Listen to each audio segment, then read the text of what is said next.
Halo, Assalamualaikum warahmatullahi wabarakatuh. Selamat malam, teman-teman semua. Kita kembali kembali ketemu lagi ya di IG Live Konseling Yuk. Nah, IG Live Konseling Yuk malam ini itu merupakan IG Live Konseling Yuk ke-6 ya. Sudah lama kita tidak ketemu, selama kurang lebih 2 bulan kita tidak ketemu dalam IG Live.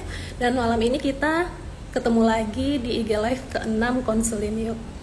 Nah, sejak berdirinya Konseling Yuk ya pada tanggal 21 Juli 2021. Nah, sebelum masuk ke acara utama kita, izinkan saya perkenalkan diri dulu ya. Buat teman-teman yang sempat menyaksikan IG Live Konseling Yuk yang ketiga dengan Dr. Dedi Sutia, mungkin masih ingat saya atau mungkin juga lupa ya. Nah, saya adalah Rika Restiana. Saya dengan teman-teman admin di Konseling Yuk bekerja di belakang layar ya teman-teman, mengatur proses kelancaran konsultasi teman-teman dengan dokter-dokter kami yang handal. Nah, kami semua ini sebetulnya kan merupakan sekumpulan sahabat yang sekarang saat ini sudah bekerja di bidang kami masing-masing dan kami meluangkan waktu untuk membangun Konseling Yuk ini. Nah, baik, IG Live kali ini menarik banget loh, karena topiknya sangat related ya dengan kondisi saat ini ya. Kita akan berbicara dengan Dr. Fadrian dengan topik Omikron dan segala sesuatu yang bersentuhan dengan COVID-19 termasuk vaksinasi. Nah, Dr. Fadrian sendiri adalah seorang dokter penyakit dalam yang memiliki kekhususan terhadap penyakit tropik dan infeksi ya teman-teman ya, baik itu infeksi virus, jamur, bakteri, bahkan COVID-19. Nah, Dr. Fadrian ini pernah menjadi ketua tim penanganan COVID-19 di RS Agung Jakarta dan sekarang berpraktek di RS UPM Jamil di Padang dan RS Naili DBS di Padang. Baik, silakan teman-teman yang sudah join, ikuti terus ya IG Live ini sampai selesai. Kita akan menjawab pertanyaan-pertanyaan yang masuk melalui komen-komen di IG Konseling Yuk, dan kita juga akan menjawab pertanyaan yang live ya selama acara ini berlangsung. Baik, saya invite dulu ya Dr. Fadrian ya, sebentar ya.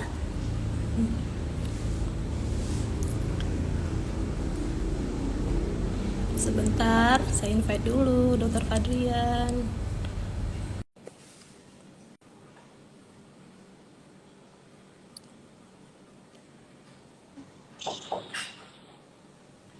Oke, sudah tersambung dengan Dr. Fadrian. Assalamualaikum dok. Ya, ya, Waalaikumsalam, Mbak Rika.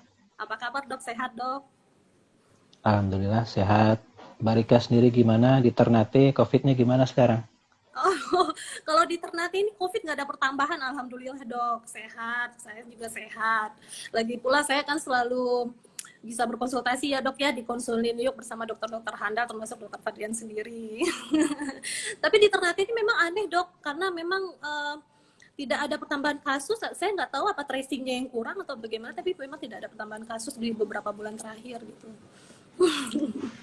Baik. Iya, syukurlah. Oke dok. Nah teman-teman, selain bisa ketemu Dokter Fadrian di RSUPM Jamil dan RS Naili DBS Padang, teman-teman juga bisa loh konsultasi secara gratis dengan Dokter Fadrian di Konseling Yuk ya dok ya.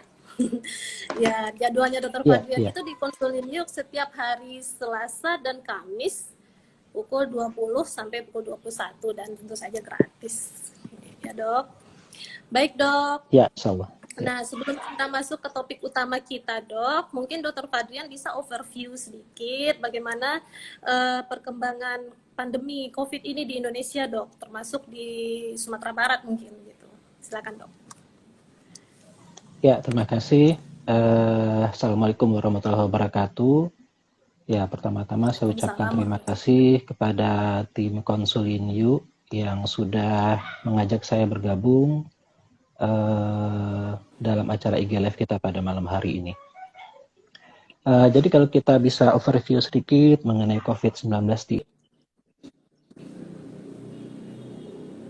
pertama di Indonesia itu sudah mulai bisa kita deteksi pada sekitar bulan Februari 2020 dan hingga saat ini sudah hampir 2 tahun kita mengalami masa pandemi ini. Selama 2 tahun ini mungkin sudah banyak fluktuasi kasus. Pertama mungkin peningkatan kasus pertama sekitar bulan Agustus 2020 itu sudah mulai terjadi peningkatan kasus dari COVID varian asli ya. Kemudian berlanjut kemudian pada sekitar awal tahun 2021 di situ mulai terjadi peak peningkatan kasus yang terkenal dengan gelombang pertama kasus COVID di Indonesia. Kemudian sempat turun lagi, kemudian naik lagi pada sekitar bulan Juli 2021 yang terkenal dengan gelombang 2 peak lagi waktu itu yang didominasi oleh COVID-19 varian Delta.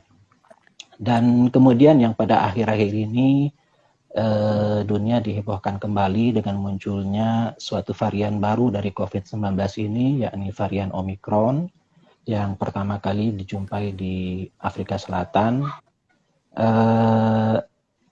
yang ini mulai jadi sesuatu concern karena dikatakan bahwa ada beberapa hal seperti penularannya yang lebih cepat dibandingkan virus COVID varian-varian sebelumnya, kemudian kemampuan dari varian Omicron ini yang bisa dinamakan immune escape atau dia bisa menghindari netralisir dari antibodi yang sudah terbentuk.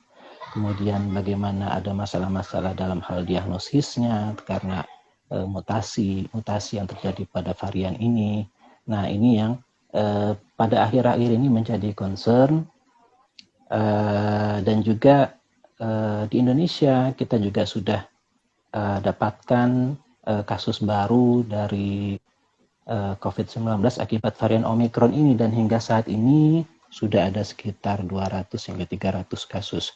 Walaupun gejala yang dijumpai pada varian Omicron ini cenderung ringan dan berbeda mungkin dengan pada saat gelombang kedua kemarin di mana didominasi oleh varian Delta, itu cukup banyak juga pasien-pasien yang gejala sedang, berat, dan kritis. Mungkin itu sedikit overview dari saya, Mbak Rika, Ya, mengenai terima kasih COVID dok. di Indonesia. Ya. Untuk yang detailnya nanti kita bahas lebih lanjut ya dok ya. Saya Ya. lihat catatan dulu sebentar ya dok, nggak hafal dok. Oke, berarti udah 2 tahun kita di dalam pandemi ini ya dok ya, nggak tahu kita kapan berakhirnya ya dok ya. Nah, sesuai topik malam ini kita akan membahas tuntas Omicron ini ya dok, termasuk vaksinasi mungkin yang banyak sekali itu yang followers kita yang penasaran gitu tentang vaksinasi anak dan booster dan segala macamnya itu. Nah, sudah ada beberapa pertanyaan yang masuk melalui komen di IG kita ya dok ya. Ada 5 pertanyaan sih yang sudah masuk ya. Pertanyaan pertamanya, apakah betul Omicron itu dampaknya tidak terlalu parah dok? Lalu apakah kami tidak perlu khawatir berlebih dok menghadapi Omicron ini gitu? Ya, terima kasih. Jadi untuk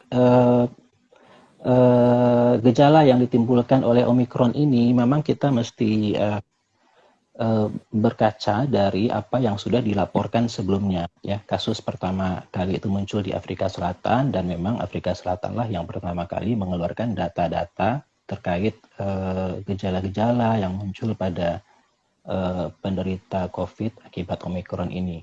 Dan dari laporan-laporan kasus yang dilaporkan di Afrika Selatan ini, memang sebahagian besar kasus COVID akibat Omicron adalah dengan gejala ringan dan tanpa gejala. Sebagian besar didominasi oleh gejala ringan ini. Dan juga laporan-laporan berikutnya, dan karena sekarang tidak hanya di Afrika Selatan, sudah hampir 110 negara di seluruh dunia sudah ada varian Omicron ini udah menyebar, termasuk juga di Indonesia juga kita dapatkan didominasi oleh gejala ringan dan tanpa gejala. Namun apakah nanti ke depannya bisa timbul gejala yang lebih berat, ya tentu kita akan wait and see ya, lihat dulu, karena kemungkinan itu tetap saja ada. Potensi itu tetap saja ada.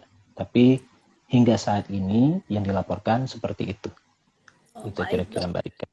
Nah, Nah, kalau misalnya dampaknya tidak terlalu parah gitu, Dok, memang ditemukan apa itu indikasinya itu reaksinya ringan saja ya, Dok ya, ringan saja. Terus apakah itu akan sejauh kasus yang sudah ada di Indonesia, apakah sudah ada yang berdampak terhadap kerusakan paru, Dok, Omikron itu, Dok?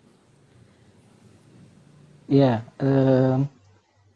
infeksi COVID-19 memang terutama dikatakan itu target utamanya adalah saluran pernapasan. Dalam hal ini termasuk juga paru. Dari awal terjadinya pandemi COVID ini, gejala-gejalanya ya gejala saluran pernapasan, ya, gejala sistemik, infeksi virus seperti demam, nyeri otot, ya. Namun dalam hal Omikron ini, memang dari kasus-kasus yang telah ada pada saat sekarang ini, karena tadi saya bilang didominasi oleh gejala ringan dan tanpa gejala, karena kalau gejala apabila dia sudah menyerang paru, itu kita katakan dia sudah masuk gejala sedang dan berat.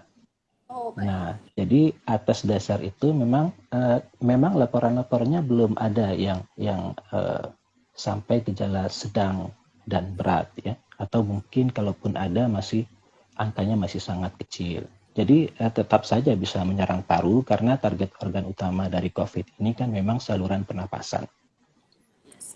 Demikian, Siap, Mbak. Dok. Baik, Dok. Nah, ini kita lompat dulu ke pertanyaan keempat ya, Dok ya, karena nanti kalau vaksinasi mungkin setelah ini ya, Dok ya. Boleh, boleh. Ada komen di IG kita nih, Pak Dok, bagian paru kita itu kan nanti sebelumnya virus delta, virus yang gelombang 1, gelombang 2 itu kan terindikasi banyak tuh yang ini reaksinya sedang gitu ya, Dok ya. Nah, kan banyak sekali bukan rumor sih, informasi-informasi bahwa yang diserang itu adalah paru kita. Nah, ketika kita sembuh dari COVID, apakah dimungkinkan, Dok, untuk pulih 100% atau kerusakan paru itu permanen, Dok, di dalam diri kita, dalam tubuh kita?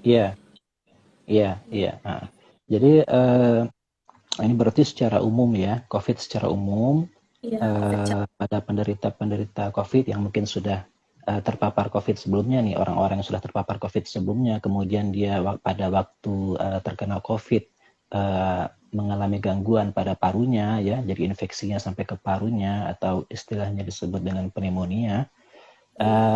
Kalau hanya sampai di tahap pneumonia, itu biasanya gejala untuk pemulihan gejala parunya tidak akan terlalu lama. Yang masalah nanti adalah pada pasien-pasien dengan yang gradasinya sampai gejala berat, ya, sampai timbul yang dinamakan suatu akut respiratory distress syndrome. Jadi untuk yang mengalami ARDS ini, itu tidak hanya pada COVID, namun juga pada kasus-kasus pneumonia lainnya yang mengakibatkan suatu ARDS, itu memang pemulihannya akan lebih lama. Jadi sifatnya lebih umum gitu, tidak hanya spesifik pada COVID sebenarnya. Namun karena kemarin kan memang kasus ARDS yang banyak itu kan karena COVID, ya. Jadi fokus orang membicarakannya ke ini akibat COVID, ya. Padahal sebetulnya ini karena masalah kerusakan paru, tidak hanya karena COVID, karena sebab tadi pun kalau terjadi ARDS maka pemulihannya juga akan lama. Karena yang namanya peradangan yang terjadi pada paru, inflamasi yang terjadi pada paru, kalau itu telah sembuh, akan terjadi suatu fibrosis pada paru. Itu memang suatu proses alamiah, ya. Setelah terjadi penyembuhan, ada bekasnya, ya, yang pastinya fungsi paru sedikit banyaknya juga akan mengalami penurunan. Namun itu semua tetap bisa dikembalikan fungsinya tentu dengan bentuk latihan-latihan pernapasan, ya, fisioterapi dan rehabilitasi medik itu bisa dikembalikan lagi. Bisa dipulihkan ya, Dok? Demikian, bisa dipulihkan kembali. Ya. Nah, selain tindakan-tindakan itu, bisa nggak, Dok, dipulihkan dengan pola hidup yang sehat, seperti banyak olahraga, atau pola makan yang sehat, Dok? Bisa nggak, Dok, itu berpengaruh, Dok? Iya, bisa, sangat bisa, ya. Butuh latihan bertahap nanti untuk memulihkan fungsi parunya ini. dan juga tentu dengan faktor makanan yang sehat tadi ya, yang mengandung antioksidan yang tinggi, itu tentunya juga akan mempengaruhi untuk percepatan pemulihannya. Oh, baik, baik Ya. dok. Lanjut ya dok. Kita ke vaksin dulu ya dok, vaksin Sinovac nih. Vaksin Sinovac itu kan Ya. baru-baru ada vaksin kan Sinovac itu yang ada di Indonesia ya dok ya, termasuk saya juga vaksinnya Sinovac dok.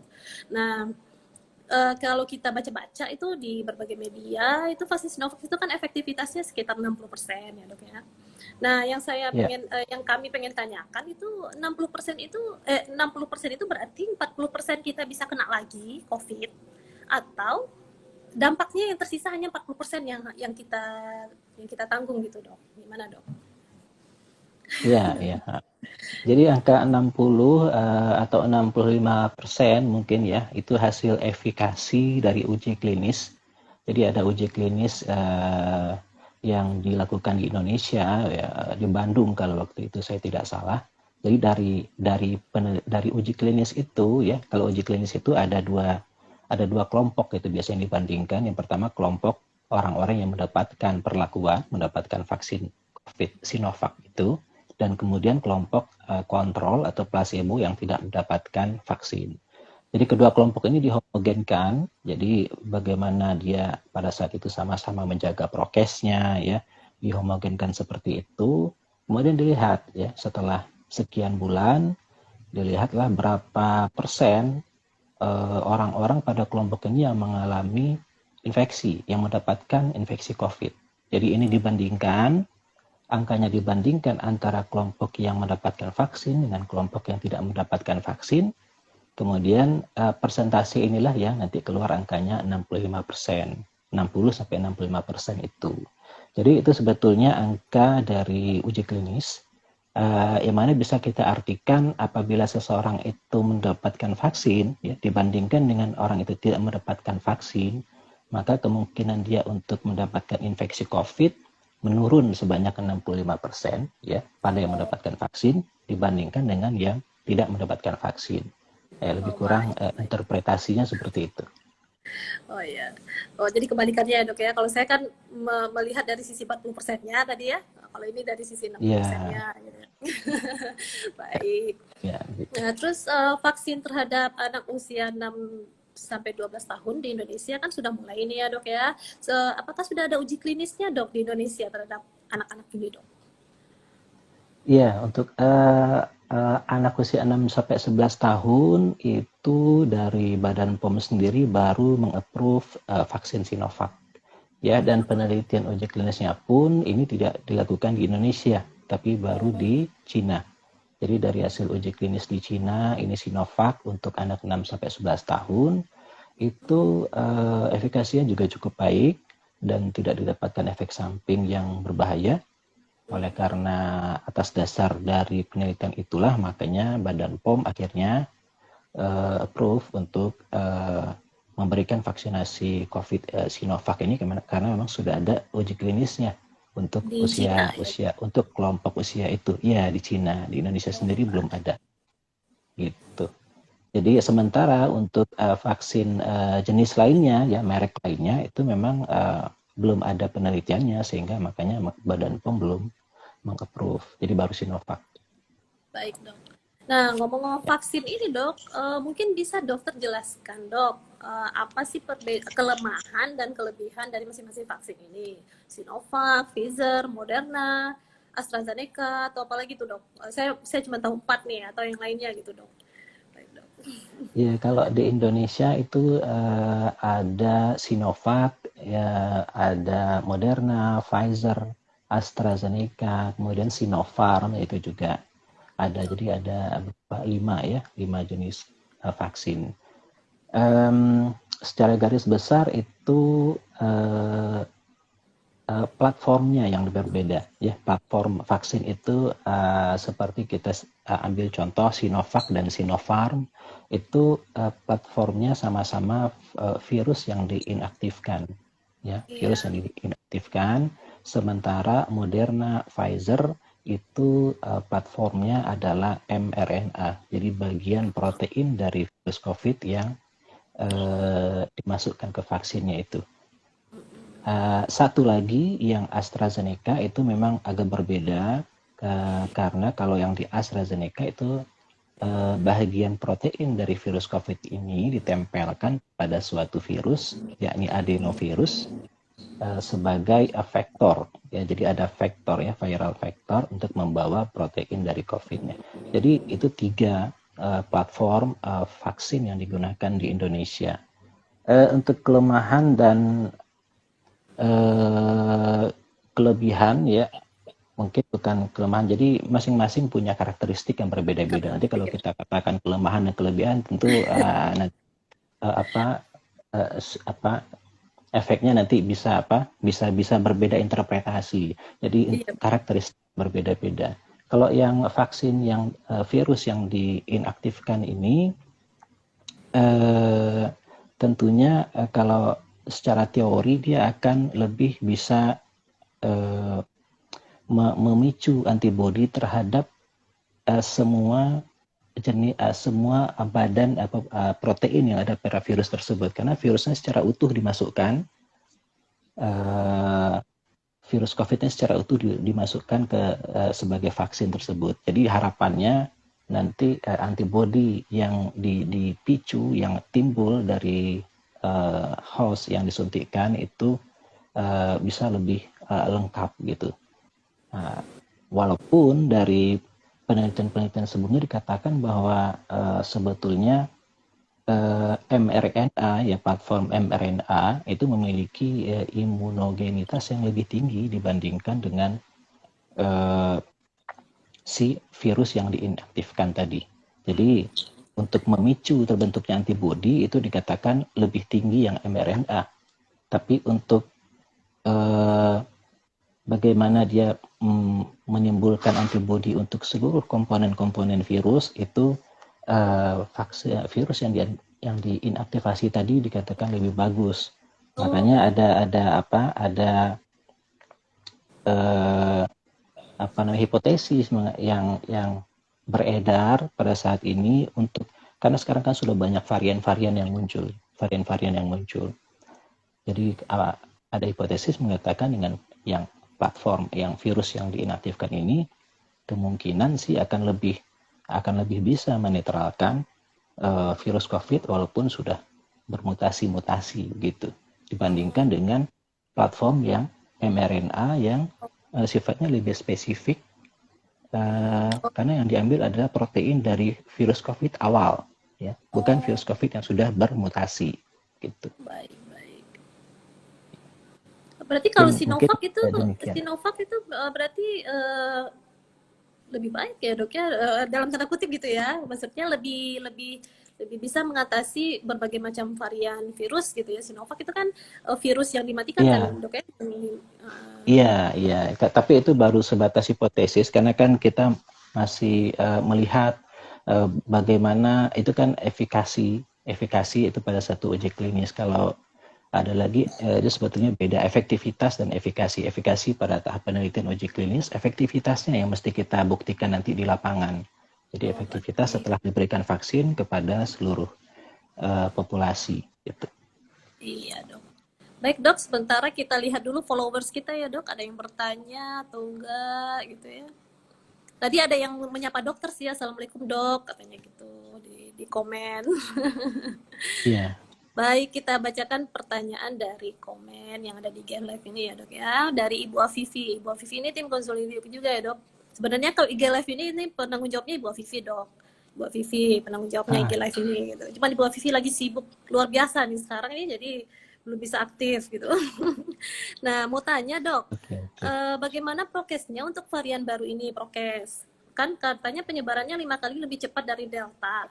Tetapi akibat efeknya lebih ringan dari Delta. Nah, prokesnya ditingkatkan atau dengan prokes yang sudah ada selama ini cukup atau bagaimana, dok?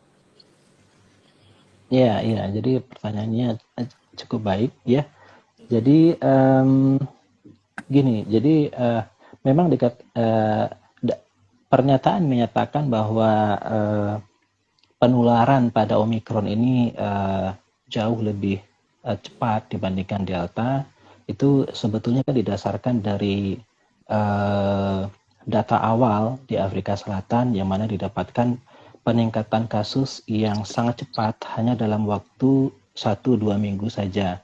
Dimana kalau dibandingkan dengan COVID varian Delta sebelumnya, angka peningkatan kasus yang terjadi dalam 1-2 minggu itu, kalau pada saat Delta itu baru dicapai setelah 2-3 bulan. Jadi perbandingannya lebih kurang seperti itu. Tapi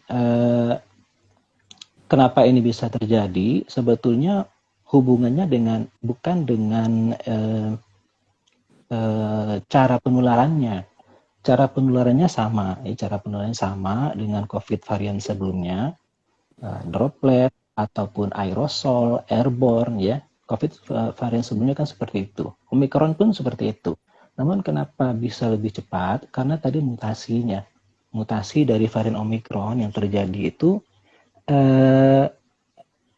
banyak dominan terjadi pada protein S.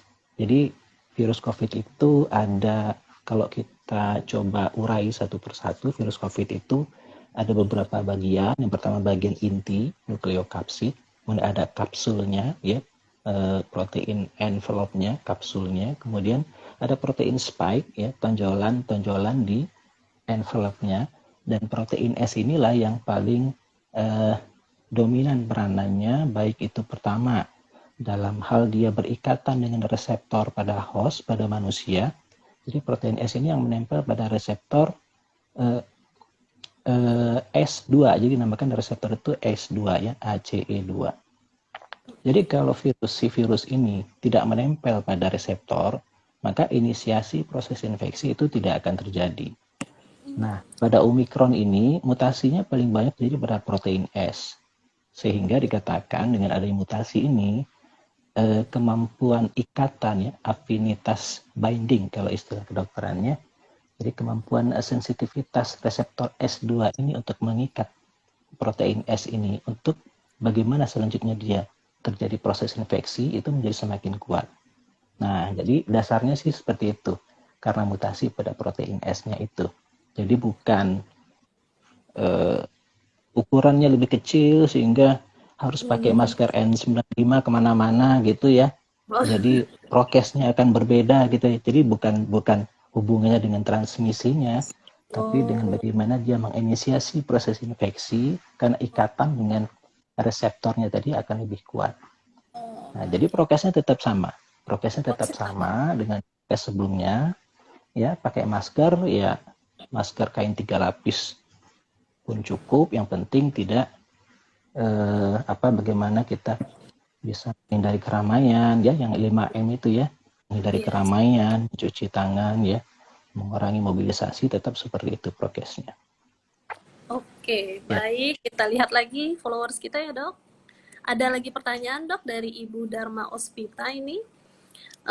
Kalau vaksin yang paling baik untuk anak SD apa, Dok? Dan jika anak saya pernah terkena infeksi paru-paru saat umur 6 tahun, tapi sudah sembuh, apakah aman, Dok, divaksin? Itu, Dok. Ya, terima kasih pertanyaannya, Bu Dharma Ospita. Jadi, vaksin yang terbaik untuk anak,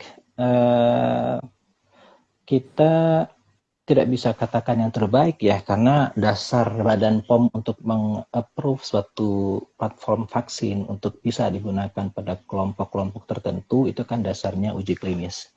Ada uji klinisnya, penelitiannya, ini hasilnya bagus, kemudian efek sampingnya tidak ada ya minimal, itu bisa di-approve. Dasarnya itu. Untuk kelompok anak 6 sampai 11 tahun itu Badan POM baru meng-approve Sinovac. Untuk kelompok anak 12 sampai 17 tahun itu yang sudah di-approve adalah Sinovac dan Pfizer. Jadi tergantung ketersediaan lah.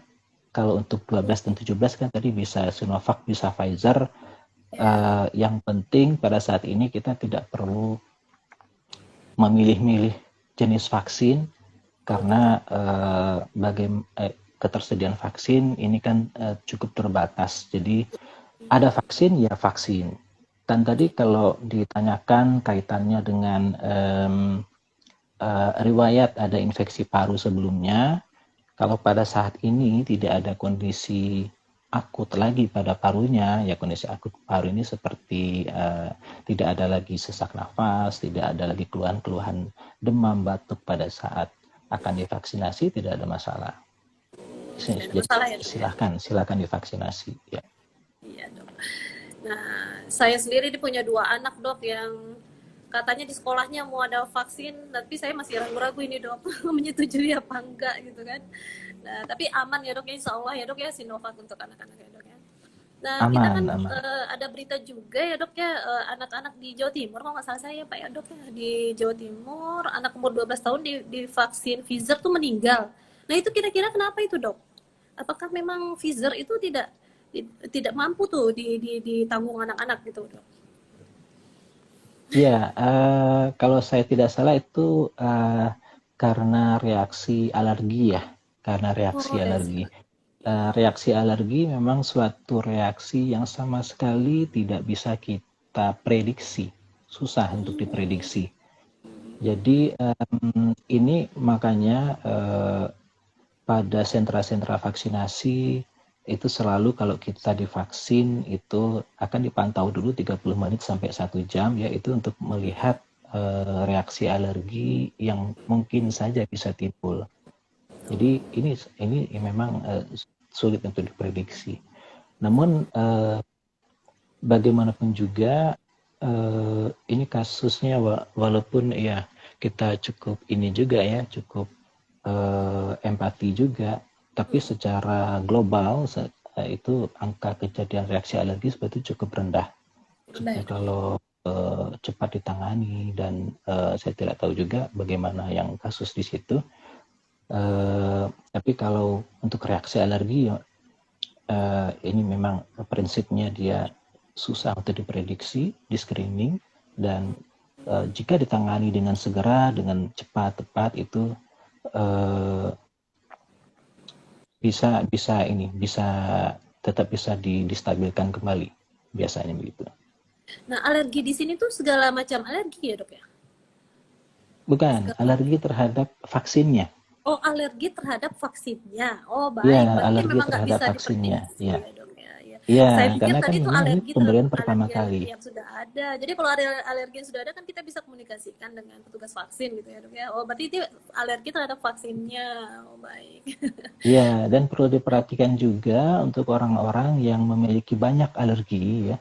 Kan ada tuh orang-orang yang mungkin alergi dengan obat ini, alergi dengan obat itu ya, ada riwayat ya sebelumnya misalkan alergi mungkin alergi makanan atau alergi ya banyak alergi.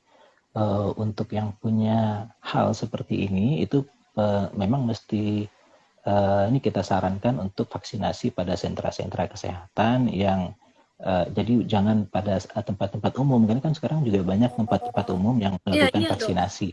Nah, Di jadi mall kalau juga ada untuk dok, yang di mall. punya, ya itu. Jadi kalau yang ada riwayat alergi yang cukup banyak seperti itu, ya kita sarankan vaksinasinya di sentra kesehatan, di rumah sakit gitu.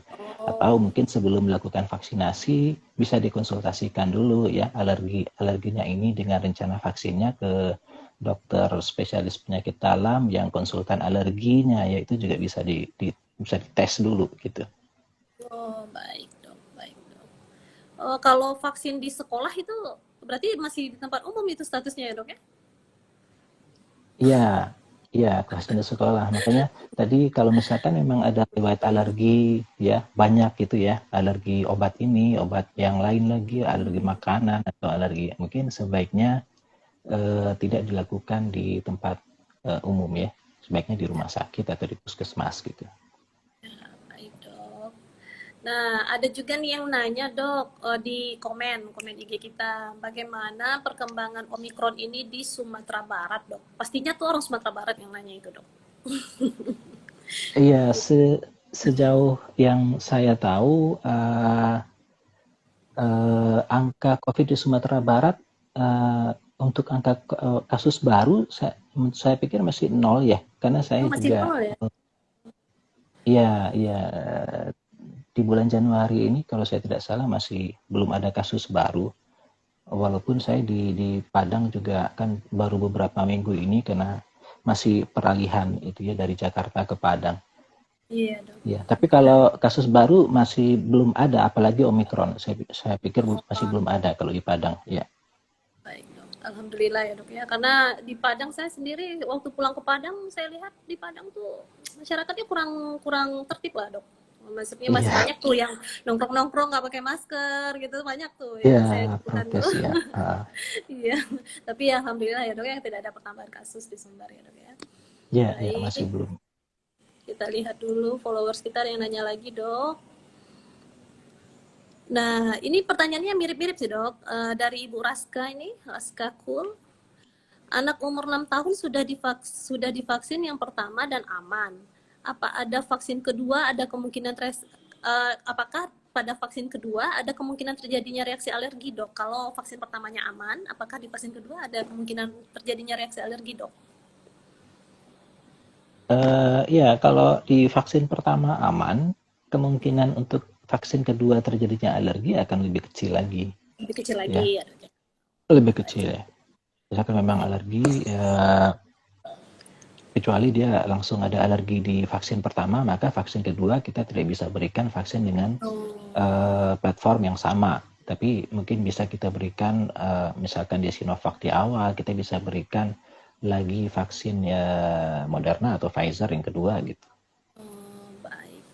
Gitu ya Bu Raska ya, tidak ada masalah. Oh, maksudnya bukan tidak ada masalah sih, resikonya kecil gitu, lebih kecil. Kalau vaksin Ya. pertamanya udah aman, insya Allah vaksin keduanya aman. Lalu ada lagi pertanyaan dari Ibu Afifi, dok. Pertanyaan kedua dari Ibu Afifi, apa benar katanya Omikron ini puncak pandemi, dok? Kalau puncak pandemi di Indonesia, kalau dari data yang sudah ada kan ya peaknya yang waktu bulan Juni Juli ya, Iya, varian Delta waktu itu. Memang pada saat itu kita semua ya para nakes betul-betul berjibakulah ibaratnya di Jakarta, terutama pada saat itu saya pikir juga di seluruh Indonesia ya, tidak hanya di Jakarta, di Padang juga angka peningkatan kasusnya betul-betul luar biasa pada saat itu. termasuk Saya suami saya pikir itu, dok, bulan Juli, dok. iya, iya, Delta, dok. memang banyak ya keluarga dekat kita juga banyak yang Iya, terkena pada saat itu. Saya pikir ya puncaknya pada saat itu karena Omikron pun pada saat ini sudah beberapa 1 bulan berjalan ya dari penemuan kasus pertama di akhir November sudah lebih 1 bulan. Di Indonesia eh, saat ini juga baru ada sekitar 300-an kasus. Jadi masih alhamdulillah. sangat sangat rendah ya masih sangat rendah. Walaupun pada beberapa hari terakhir angka itu sudah mulai agak naik ya terutama di DKI Jakarta. DKI Jakarta. Ya, Ya. kita Baik, berharap dok. saja ke depannya tentunya tidak terjadi peningkatan lagi. Ya, amin, dok. Sudah capek pakai masker, dok. Udah 2 tahun, dok. Ya, Iya. Lalu ada lagi pertanyaan selanjutnya ini, dok. Dari Ibu Mailisa. Apakah ada kemungkinan Omikron sudah ada, tapi tidak terdeteksi, dok, di Sumatera Barat? Tracingnya kurang gitu, dok. ya, ya kemungkinannya bisa bisa Testing. aja ya. Bisa aja ya, dok, Kemungkinannya ya? bisa aja, cuman tidak bisa dibuktikan. Oh, Ya, iya.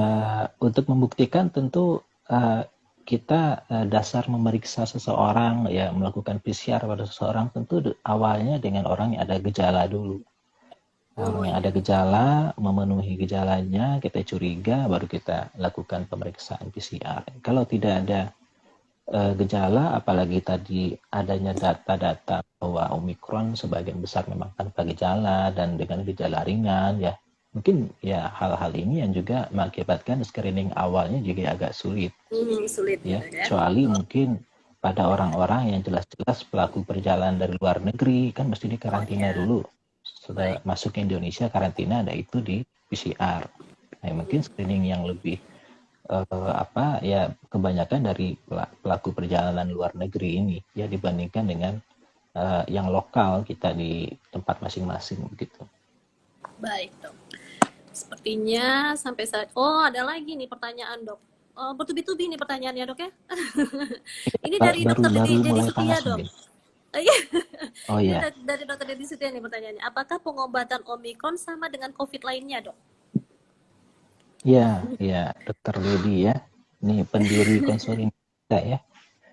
Jadi untuk pengobatan, karena varian Omikron ini kan tadi eh, bermutasi pada protein S.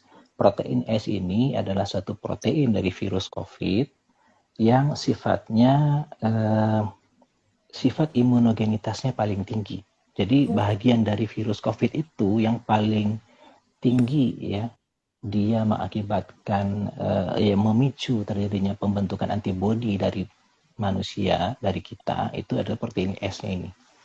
Nah, ini kan dia bermutasi dan mutasinya cukup banyak ya, 46 sampai 50 mutasi pada satu protein S ini. Paling banyak dibandingkan dengan varian-varian lainnya. Kaitannya dengan pengobatan, kita tahu banyak modalitas pengobatan pada COVID dan untuk Omicron ini karena tadi dia mutasinya pada protein S itu, kemungkinan pengobatan-pengobatan yang berbasis antibodi ya, seperti plasma konvalesen. Plasma konvalesen itu kan yang diharapkan antibodi ya, antibodi COVID yang sudah terbentuk dari pasien yang pernah terpapar sebelumnya. Nah, atau pengobatan yang berbasis antibodi lainnya seperti monoklonal antibodi, antibodi yang spesifik untuk COVID yang didasarkan dari COVID original ya, COVID asli yang belum bermutasi, ya tentu kemungkinan akan kurang efektif apabila diberikan pada Omicron ini, gitu. Jadi untuk kaitan dengan pengobatan ke situ, kaitan dengan vaksinasi juga ke situ, karena dia kemungkinan imun escape-nya ya juga cukup tinggi karena mutasi di protein S tadi. Mungkin itu kalau dalam hal pengobatan. Untuk pengobatan-pengobatan yang lain seperti steroid atau antiinflamasi lainnya ya, anti interleukin 6 itu masih akan efektif, masih akan cukup efektif. Ya. Baik, dok. Baik, dok. Sekian. Ya, terus pertanyaan lanjutan lagi dari Bu Melisa lagi ini, dok. Apa yang dimaksud dengan super imun? Saya pernah baca kalau kita sudah terkena Delta, maka kita akan lebih kebal terhadap varian baru Omicron. Apa benar itu, dok? Iya, iya. Jadi fenomena super imun ini pun sudah dicoba untuk dicari tahu ya. Jadi akhir-akhir ini sudah ada penelitian dari Kemenkes yang ini penelitian seroprevalensi ya. Jadi melihat prevalensi antibodi pada 1.000 orang yang tersebar di 34 provinsi di Indonesia. Ini hasil penelitian mendapatkan bahwa 86% dari seluruh sampel ini itu sudah memiliki antibodi terhadap COVID. Baik itu pada orang-orang yang sudah terinfeksi sebelumnya atau sudah divaksinasi sebelumnya atau yang sama sekali tidak pernah terdeteksi COVID dan sama sekali belum mendapatkan vaksinasi. Dan menariknya di sini adalah sebanyak 73% dari yang 86% tadi itu adalah orang-orang yang belum pernah kena COVID dan belum pernah mendapatkan vaksinasi. Ya, jadi kenapa bisa antibodi bisa terbentuk sendiri? Sebenarnya bukan terbentuk sendiri, pasti sudah terpapar sebelumnya, namun tidak melakukan pemeriksaan PCR sehingga tidak dinyatakan pernah menderita COVID. Kan kita juga sama-sama tahu ya pada saat peak bulan Juni Juli kemarin ya, kalau ada satu anggota keluarga kita yang positif, yang lainnya mungkin ya udahlah, nggak usah dicek-cek, yang ini udah pasti positif, kita isolasi aja. Mungkin banyak juga di antara kita yang seperti itu. Jadi sebetulnya sudah terpapar, tetapi tidak memeriksakan, tidak dilakukan PCR-nya. Jadi itu data penelitian Kemenkes itu seperti itu. 73% dari 86% yang sudah ada antibodi ternyata sama sekali belum pernah terpapar. Belum pernah dinyatakan positif COVID ya, dan belum pernah mendapatkan vaksinasi. Jadi fenomena super imun mungkin dasarnya dari sana ya. Jadi sebetulnya dia sudah ada antibodi, kemudian dilakukanlah kemudian vaksinasi lagi. Ya, jadi kan itu seperti booster terhadap antibodi yang sudah ada sebelumnya ya. Jadi sudah banyak booster alami,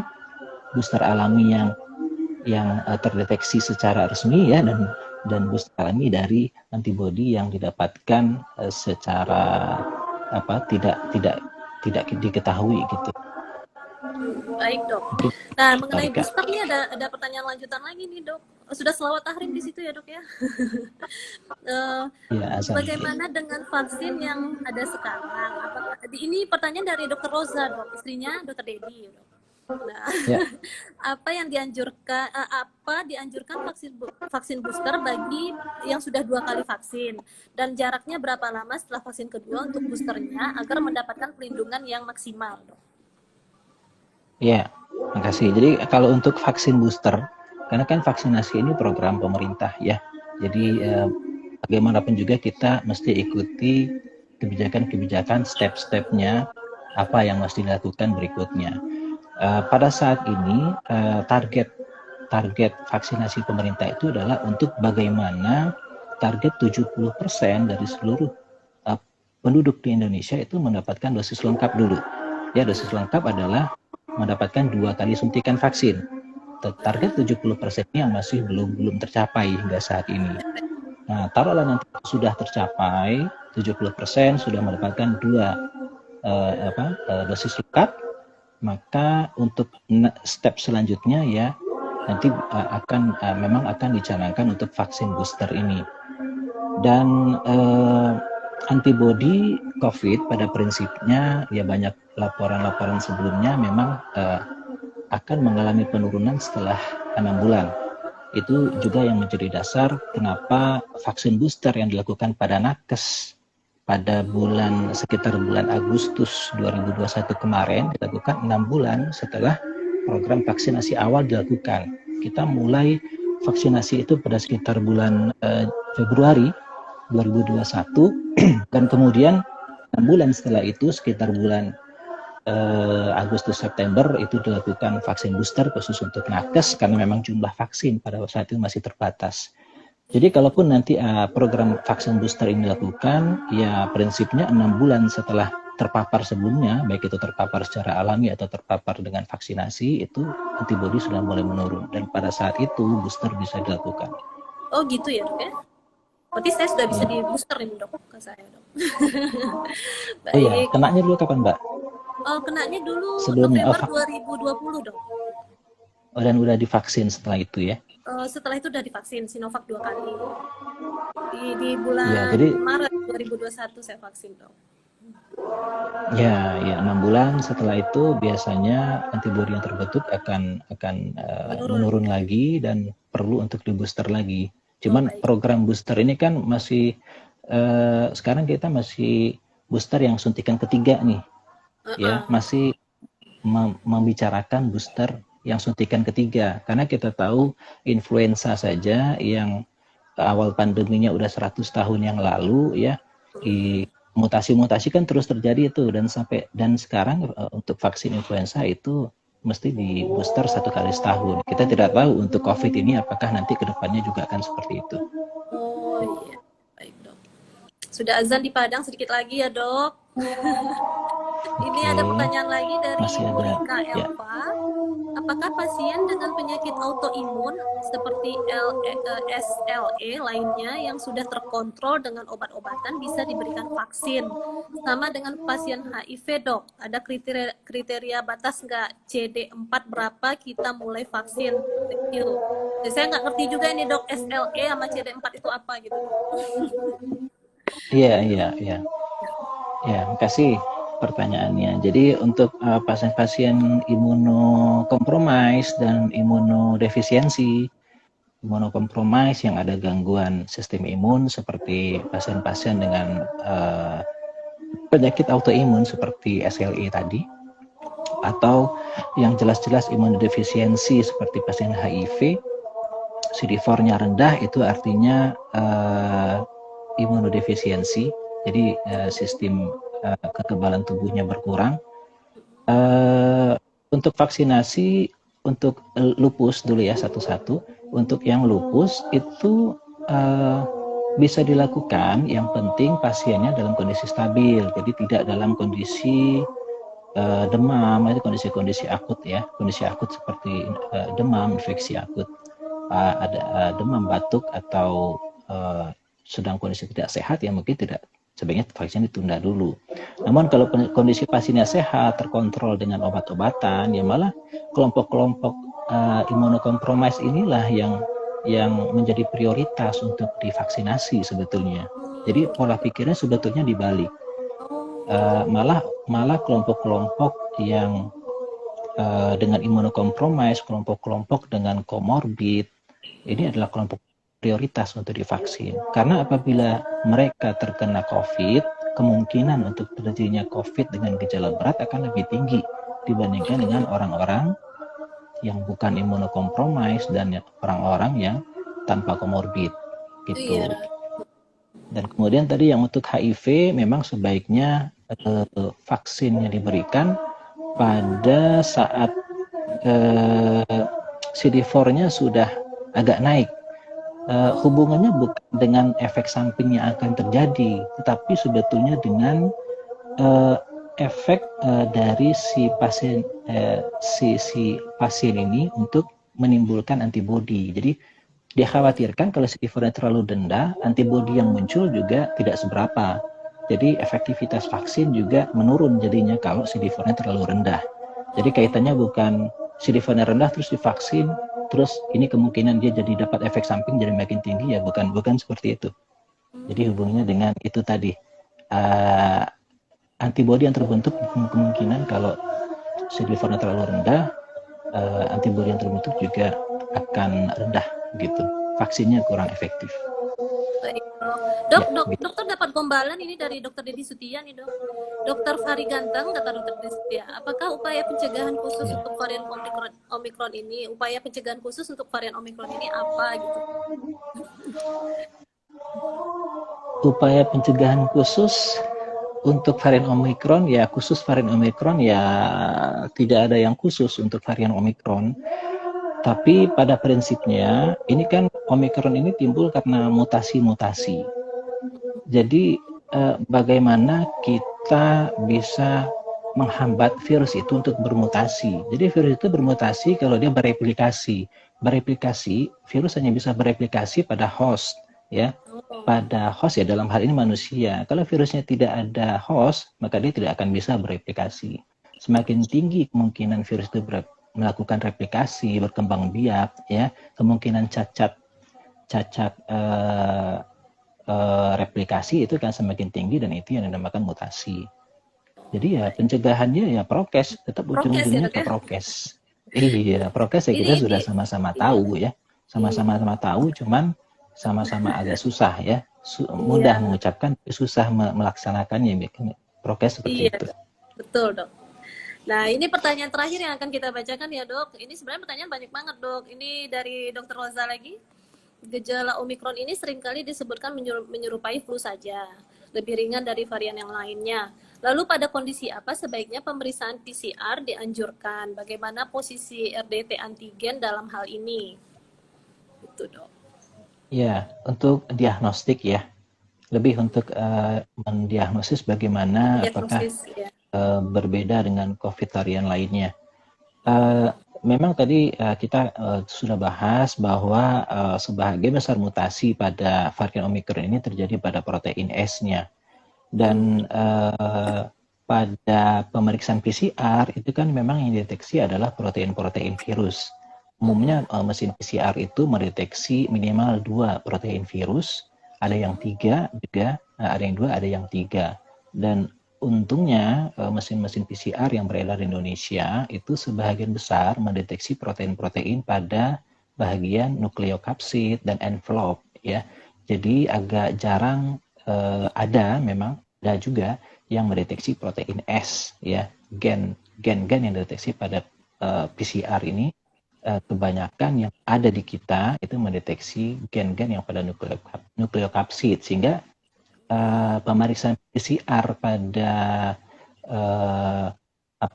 pada kita yang mendeteksi gen-gen selain gen S itu masih bisa mendeteksi Omikron.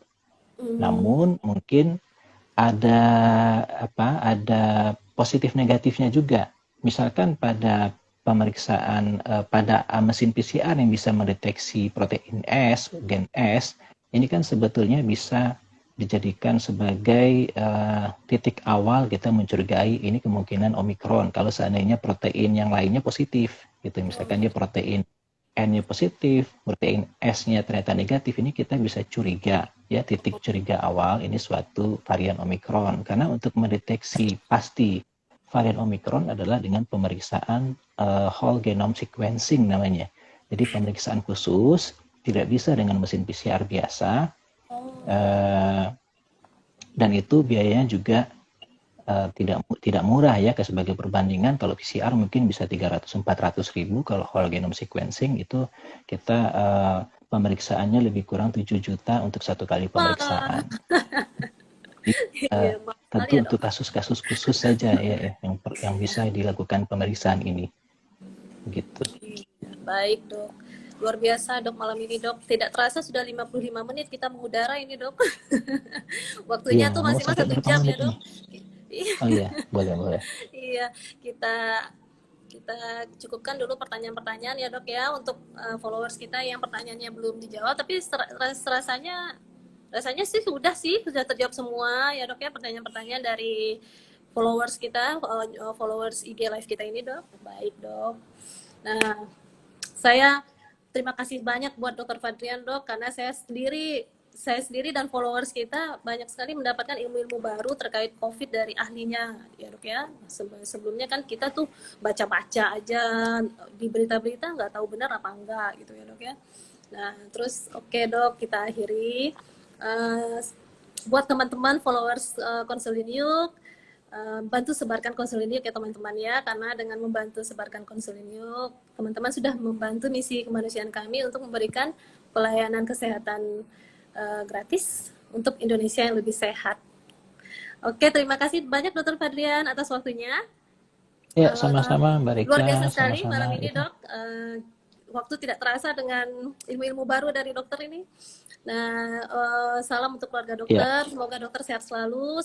Semoga keluarga dokter juga sehat-sehat selalu. Ya dok. amin. Ya, Barakallah dok. Baik, kita akhiri IG live kasih. malam ini.